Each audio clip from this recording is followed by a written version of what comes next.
Magandang araw mga kapatid. Matagal ka na din akong tinagawa ng video.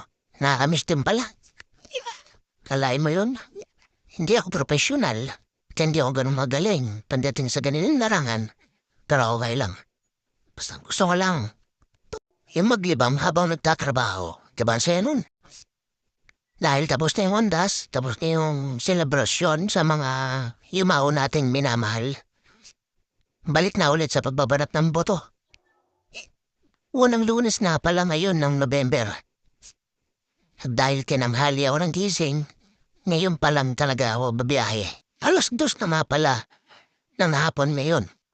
Pagkaba dito sa amin, ang muna ginagawa ko dumaan muna sa gasoline station para mapondohan na kagad yung motor natin. At hindi naintindihin ba yung baka kapusin habang buwabiyahe. Pagtapos ko nga magpagas, pumasok na ako dito sa Quezon Avenue. At dito maya-maya pinasukan na ako ng booking. Malapit lang yung pick-up location mula sa location ko. Pagdating sa pick-up location, at nag-update na ako sa app para ma-alarma na yung client na nandito na yung rider. Sa mga oras na to, sinusubukan ko na mag-text. At saka sa mga palad, hindi ko akalain na expert na rin pala yung load ko. Hindi na ako makapag-text. Kaya sinusubukan ko na mag-load sa GCash ng pan-text at pan-call. Iba kasi yung load ko sa internet at sa call. Hanggang sa maya-maya nagulat ako. Yan na, bigla dumating si client. Bigla na siya nagtanong kung ako ba yung rider. Sinabi ko ako nga. Ito binibigay ko na sa kanya yung helmet. At tinatanong ko sa ako mag-shower cup ba siya. Sabi niya ako daw. Kaya binigyan ko siya ng shower cup. At kinukonfirm ko sa kanya kung tama ba tong pin location. Ang booking nga pala from orthopedic going to Dagat-Dagatan, Caloocan. Nakakatuwa lang na lahat ng pasahero ko pare-pareho ng reaksyon sa motor. Natutuwa sila ang taas daw ng motor at hindi daw yung typical na ginagamit ng mga nagmumotorcycle taxi rider. Na normally, yung mga nasakyan daw kasi nila mga scooter type. Pero pagdating sa akin, manual, tapos ang taas pa. Kaya karamihan sa kanila, halos lahat sa kanila natutuwa talaga pag sumasakay sa motor. Sinasabi ko na lang na hindi kasi talaga ako sanay sa mga manual. Medyo hirap ako sa pag-handle ng manual at masyadong mabagal yung patakbo ko pag manual yung gamit ko. Pero kahit naman itong gamit ko na to, hindi naman ako tumatakbo na lumalagpas sa limit. Na may mga passenger na minsan nagre-request ng konting bilis or pa-experience ng bilis, pero hindi kasi natin sila pwedeng pagbigyan ng ganon-ganon lang dahil safety pa rin yung kailangan nating intindihin. Dahil pare-pareho tayo may mga uuwian pang pamilya sa bahay. At ito na nga, dito na tayo sa Caloocan, sa Dagat-Dagatan. Nakakatuwa lang kasi 89 lang yung per sub, pero 100 yung binigay ni ma'am. Ayos. Sinabi ko pa, may sukli ka pa ma'am. Sabi niya, okay na po yan kuya. Salamat naman po ma'am sa tip. After ng first booking ko, sa Dagat-Dagatan, itumambay muna ako dun banda ng mga 10 minuto. Problema, walang pumapasok talaga na booking.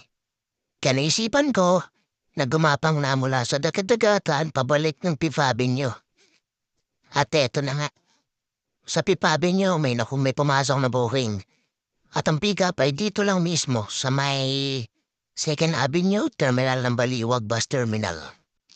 Habang nag-aantay ako kay client sa passenger, biglang may lumapit sa akin isang lalaki. Nagtatanong kung magkano yung biyahe mula daw dyan sa terminal papunta ng bandang Santa Mesa. Yung sinabi niya, nakalimutan ko lang sa banda ron.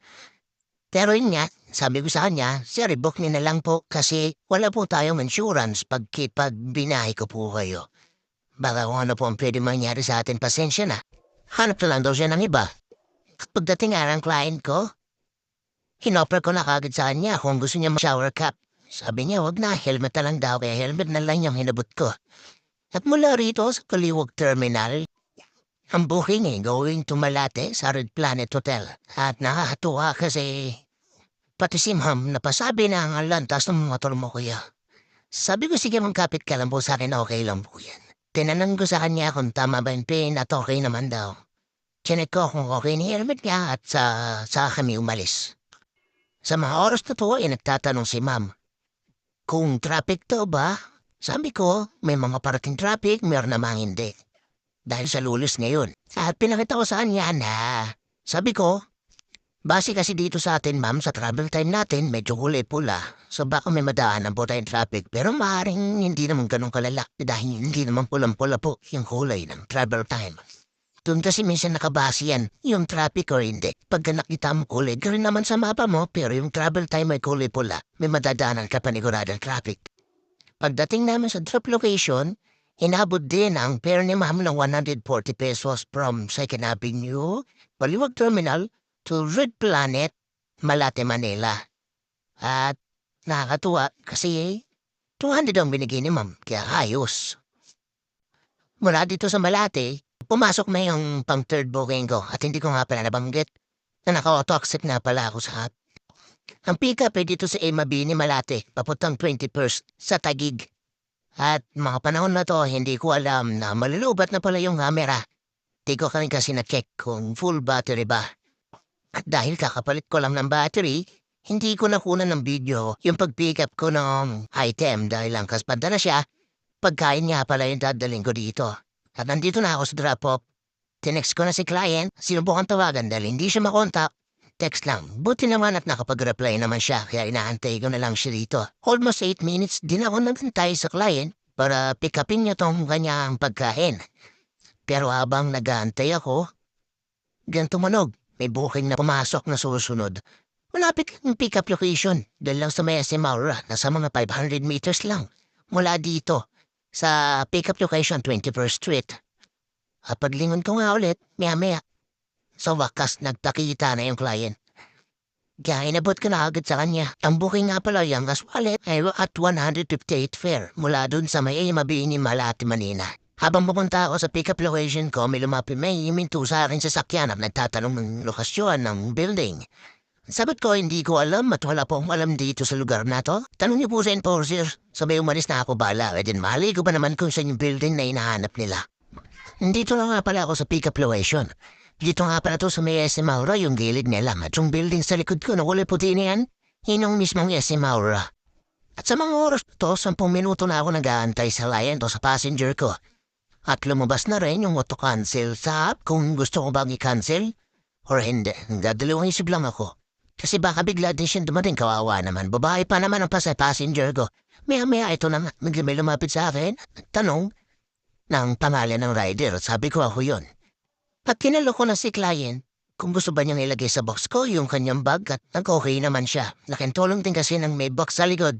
Lalo na kung yung passenger natin may medyo may kabigatan ng konti. At pag-abot ko sa kanya ng helmet, sabi niya, wag na daw ako magbigay ng shower cap, hindi naman daw siya maliligo. Nye, akalain mo yung kumidyante pala tong passenger ko. By the way, ang booking na pala ay from here is Maura Parkway going to Heber Commonwealth sa Quezon City. At dahil mag-alas 4 na, medyo magra-rush hour na kaya kailangan na namin umalis sa rumandar na dahil baka abutin kami ng rush hour sa daan. Napaka-traffic pa naman at sigurado ang daan namin ito ay sa may C5 Katipunan. Pagdating dito sa Eber ay bumulong sa akin si ma'am. Dito ko na lang daw siya sa ibaba sa gilid ng Eber Gutesco sa may McDonald's kaya gumigilid na lang ako dito. Kaya sagot ko sa kanya, okay sige po ma'am. Pagdating namin dito sa McDo, ginigilid bandang hamba kasi alam ko nga na mataas yung motor. At nakikita niya naman, di ba? Hirap na hirap si ma'am. Siya nga lang yung nagreklamo na masaya. Ang taas daw pero tuwang-tuwa pa siya. Alain mo yun. Ang pera nga pala ni ma'am mula sa McKinley Parkway, papunta dito sa may Evergrotesco Commonwealth, ay umabot ng 256 pesos. Binigyan ako ni ma'am ng 300 pesos at tumingin na siya ng 20. So, bali ang binigyan niya po sa akin ay 280. Ayos na naman ulit. After ng drop-off, dun sa ever Commonwealth at nung in-start ko yung motor nagulat ako dahil okay yung makina pero bigla na lang umiilo yung check engine. Nagtaka ko bakit nag-check engine pero okay naman yung makina, walang ingay, walang kahit ano. Sinokay naman talaga yung motor kaya naisipan kong huwag na muna bumiyahe, umuwi na muna. Ipahinga muna yung motor at pa-check muna kung ano ang naging problema, kung bakit biglang ganon. Kaya hanggang dito na lang muna mga kapatid, pasensya na. Bawi ako sa susunod mga kapatid. Ingat kayo palagi. God bless.